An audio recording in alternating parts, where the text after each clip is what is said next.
Barlıq omaq dostlar, kəşliqinlər xeyirlik bolsun. Bugün biz birlikdə Adil Abdurrahman tağa fənni hikayələrindən Yer şarının yeşi degan hikayəni anlayalım, ha? Turğuncanın dadısı geolog bo'lib, ilmiy tadqiqot ishlari bilan ko'p vaqtini sirtlarda o'tkazadi. Uyga nihoyatda az qaytadi. Har qitim uyga qaytib kelganda bir muncha g'alita toshlarni elib keladi. Bir kuni Turg'unjanning dadisi o'g'lining tug'ilgan kuniga atab uningga nafis ishlangan bir kelibol sovg'a qildi. Turg'unjan dadisining bu sovg'asidan xushal bo'lib, dadisining bo'ynidan chin quchoqlab suyib qo'ydi. "Dodo, men cho'ng bo'lsam senga o'xshash geolog bo'lib yer sharini qidirib tekshiraman", dedi u kelibosni cho'rgiltib turib. "Yaraysan o'g'lim, yaraysan. Yer shari o'zining uzun yillik tarixida keng qo'yniga nihoyat ko'p sirlarni va boyliqlarni yoshirgan. Mana shu sirlar va boyliqlarni kelgusida dalsilar qidirib tekshirib ochsizlar." Turg'unjanning dadisi rasmanlik bilan o'g'lini bag'riga besib chin quchoqladi.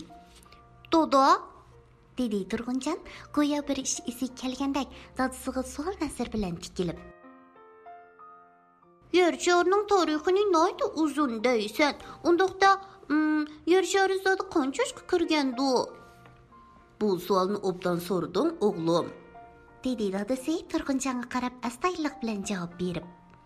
"Yer shari paydo bo'lg'ili zoti qanchalik vaqt bo'ldi? Bu kishilar uzoqdan buyon qiziqib kelayotgan, ham talash tortish qilayotgan masalalarning biri. Hozirgacha olimlar radioaktivlik izotoplar usuli orqali yer sharidagi ko'plagan qadimiy tog' jinslarining yishini aniqlab chiqdi. Har qaysi qit'alardagi quruqliqlardan 3 milliard yillik har xil tog' jinslari topildi. Amaliy tekshirish natijalari orqali Kongodan topilgan qadimiy tosh qatmalarning paydo bo'lganiga 3 milliard 320 million yil bo'lganligi isbotlandi. Bu yer shari, oy shari, meteorit va boshqa sayyorlarning o'xshash bir vaqtda shakllangan bo'lishi mumkinligini tushuntirib beradi." Dadisining gaplarini anglab Turg'unjanning yer shariga bo'lgan qiziqishi texmi oshdi. U tirishib o'rganib, kelgusida yer sharining sirlarini echishga bel bog'ladi.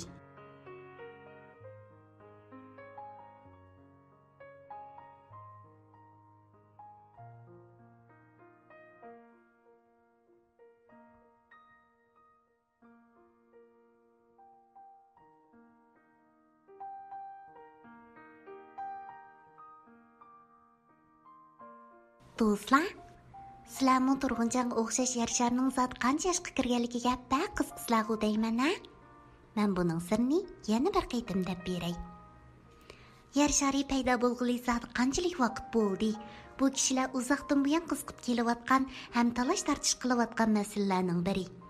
Hozirgacha olimlar radioaktivlik izotoplar usuli orqali yer sharidagi ko'plagan qadimiy tog' jinslarining yeshini aniqlab chiqdi.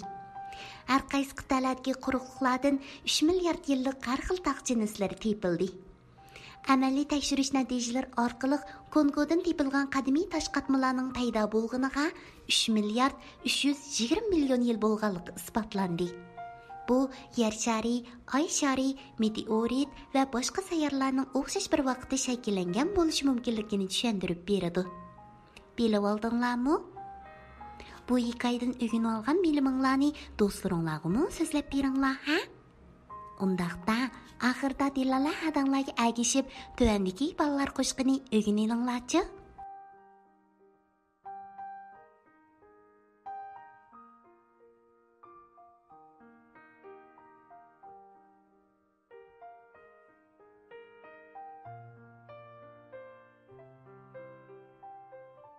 Balalar qo'shqi Xan bova.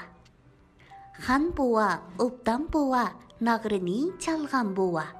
Manga u nag'ra berib, o'zi qarab turgan bova. Men nag'rini chalaman, chelib birdan boraman, Xan bovamga yalurib, yana birni olaman.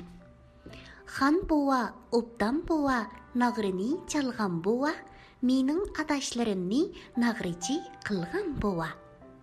O'maqlarim yana bir qitim takrorlab beray-a? Xan bova, obdan bova, nag'rini chalgan bova. Manga u nag'ra berib, o'zi qarab turgan bova. Mən nağrını çalıman, çelib birdən barıman, xan buvamğa yalvarıb, yana birini alaman. Xan buva, obdan buva, nağrını çalğan buva, mening adaşlarımni nağrıcı qilgan buva. Kech bo'p ketibdi do'stlar. Amiz bugun baldur uxlanglar, ha? Tatliq tushlar sizlarga bo'lsin.